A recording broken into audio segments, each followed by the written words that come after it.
Reducing workplace bias. The availability bias is a core distortion in which our perceptions are influenced by the available information we have been exposed to.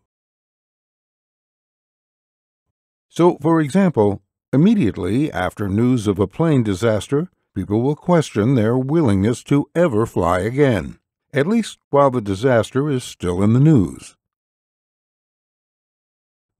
The availability cascade is like the availability bias on steroids.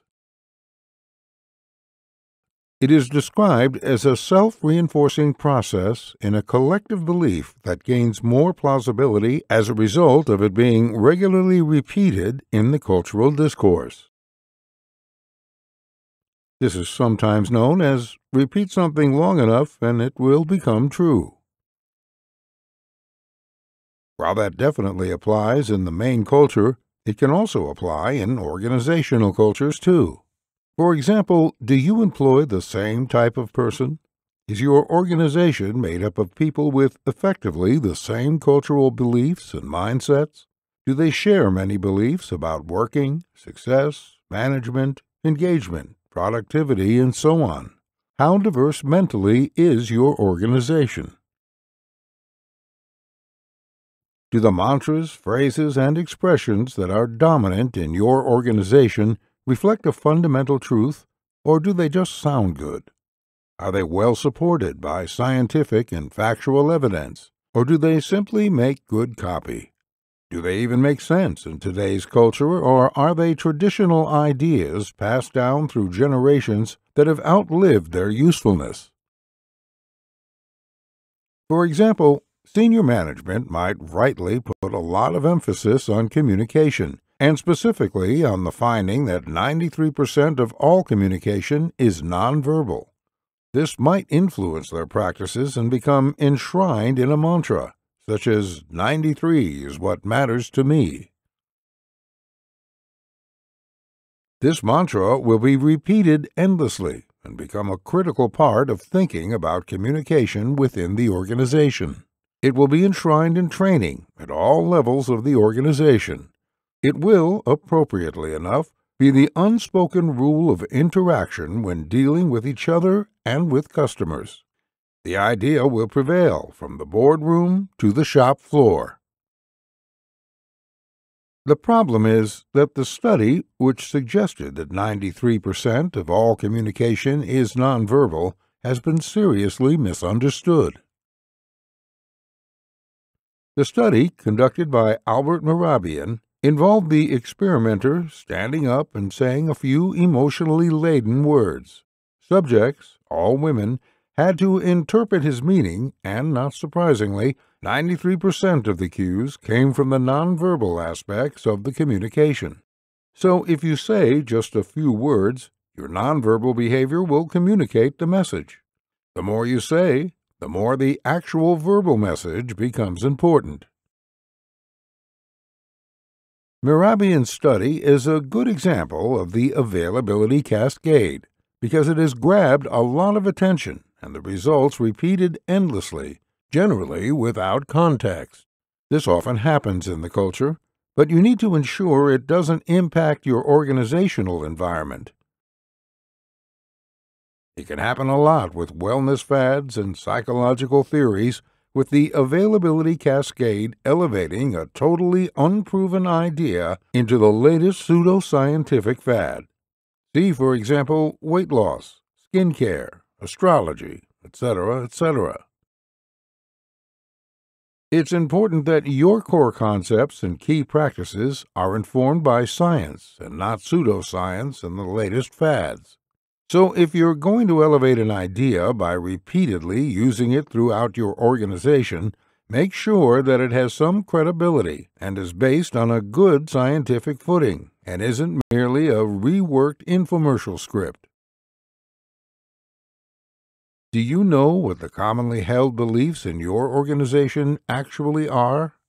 Are there aspects of the organization that promote specifically held beliefs?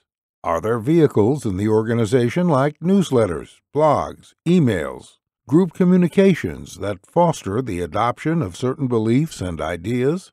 Are those tools disseminating accurate ideas, or are they creating a group mindset that can be detrimental? Meditation. Where all think alike, there is little danger of innovation. Edward Abbey. The problem of the availability cascade, especially in an organizational culture, is that it can lead to groupthink, seriously limiting creativity and innovation potential. It can create a restrictive and limiting culture where all sorts of beliefs are elevated to unchallenged truth. It can also create a culture where there is resistance to creativity, innovation, and change. Sometimes it is more important to research what you think you know rather than what you think you don't know. Knowledge can be a dangerous thing, especially if it is accepted uncritically. Knowledge is in a constant state of flux. It changes quickly, especially in today's high-technology, hyper-communicated world. Great leaders challenge the prevailing wisdom, including their prevailing wisdom. They know that at some point, the prevailing wisdom stops prevailing. Do you know the prevailing ideas in your organization? Which ideas are based in truth? Which ideas are merely beliefs that have no factual basis?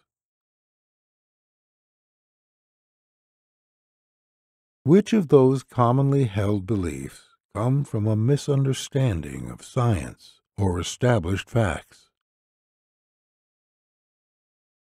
Which commonly held beliefs benefit the organization? How do they do that? Which commonly held beliefs are a detriment to the organization? How do they do that? How can that situation be changed? How do you contribute to your organization's or any group's collective beliefs? A culture generates and creates beliefs and opinions. Those beliefs and opinions can, and often do, shape motivation, productivity, and engagement. Those beliefs and opinions can define your organization. When all think alike, there is little danger of innovation. Are different views and opinions tolerated within your organization? An organization that fosters respect for different opinions and different ways of doing things is doing more than creating an engaged and innovative culture.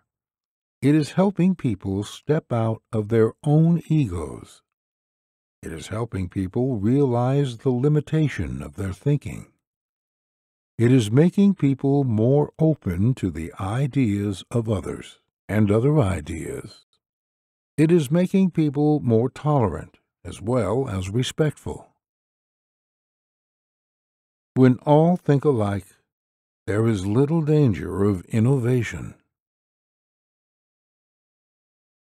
When all are tolerant and respectful of other opinions, there is a massive danger of innovation and connection and engagement and meaning.